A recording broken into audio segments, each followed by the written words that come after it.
सहज प्रफुल्लित है।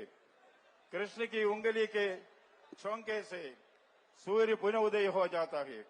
कृष्ण अर्जुन को इंगित करता है, सूर्य आपके ऊपर है, हथियार आपके हाथ में है, दुश्मन आपके सामने है। कर्म करो अर्जुन, कर्म करो। बंगाल कर्म करने के लिए तैयार है, बंगाल कर्म करने के लिए तैयार है।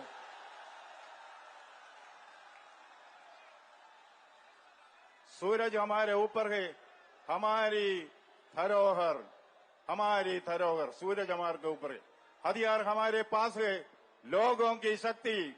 दुश्मन हमारे सामने है, राज्य की दुर्दशा। बंगाल तैयार है, बंगाल निर्णायक कार्यवाही करने के लिए तैयार है। बंगाल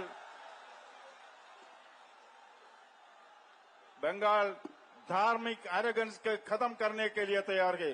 बंगाल धार्मिक एरोगेंस को खत्म के लिए तैयार है 1। बंगाल धार्मिक एरोगेंस को खत्म के लिए तैयार है 2। बंगाल धार्मिक एरोगेंस को खत्म करने के लिए तैयार है 3। भारत माता की, भारत माता की, भारत माता की।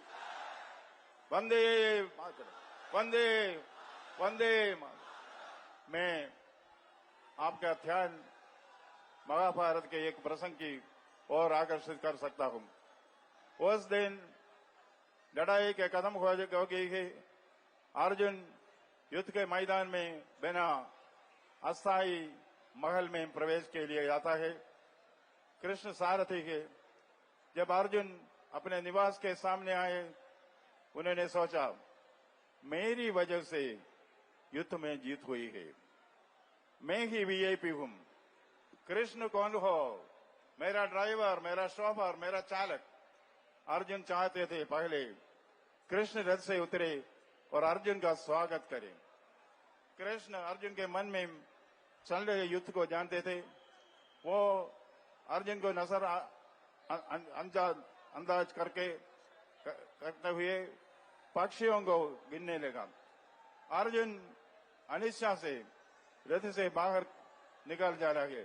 फिर एक मुस्कान से साथ कृष्ण नीचे उतर जाते हैं। जैसे ही कृष्ण के पैर मैदान में छूते हैं, रथ आग की लपटों में लिपट जाता है, चकनाचूर हो जाता है, हवा में विस्फोट हो जाता है। चकित होकर अर्जुन को नहीं पता था कि वास्तव में क्या हो रहा है। कृष्ण एक मुस्कान से साथ फिर से उसके कहते हैं, अर्जुन चिंता मत करो। कुरुक्षेत्र के युद्ध में इतने दिव्य दिव्य दिव्यास्त्र इस रथ पर गिर पड़े। यह विस्फोट नहीं हुआ क्योंकि एक कारण है, एक साधारण कारण है, मैं वहां था। कृष्ण ने कहा, रथ में मैं था। जब मैं वहां नहीं होता है तो ऐसा होता है। वो रथ इसलिए नहीं टूटा क्योंकि उसमें निर्भय श्री कृष्ण था। अभी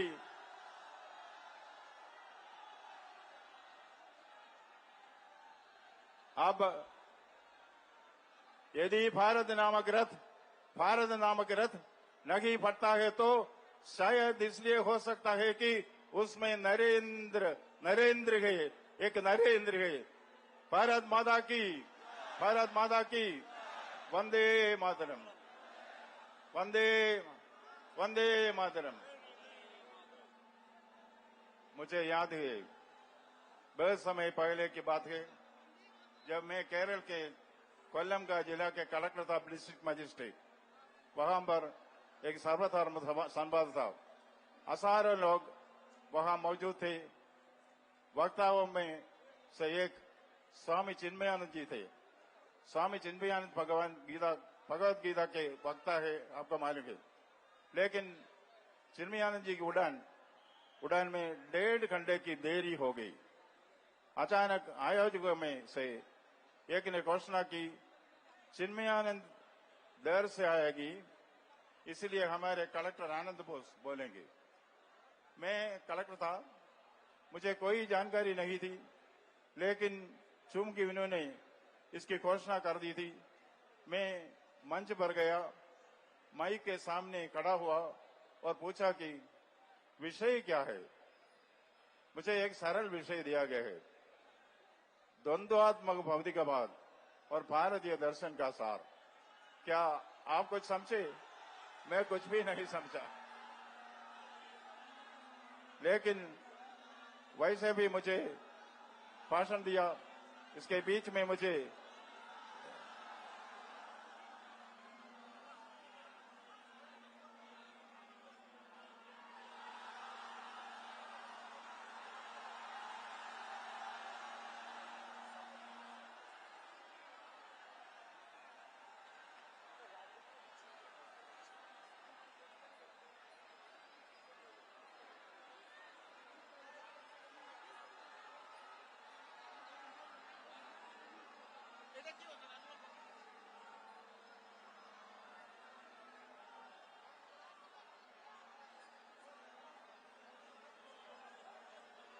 एक साथ बोलिए, झंडा ऊंचा रहे हमारा, झंडा ऊंचा रहे हमारा। सभी शांत हो जाइए, अनुरोध झंडा ऊंचा रहे हमारा। हमारे महामाननीय भारत माता की, बोल रहे हैं। भारत माता की, भारत माता की। धन्यवाद, नमस्कार।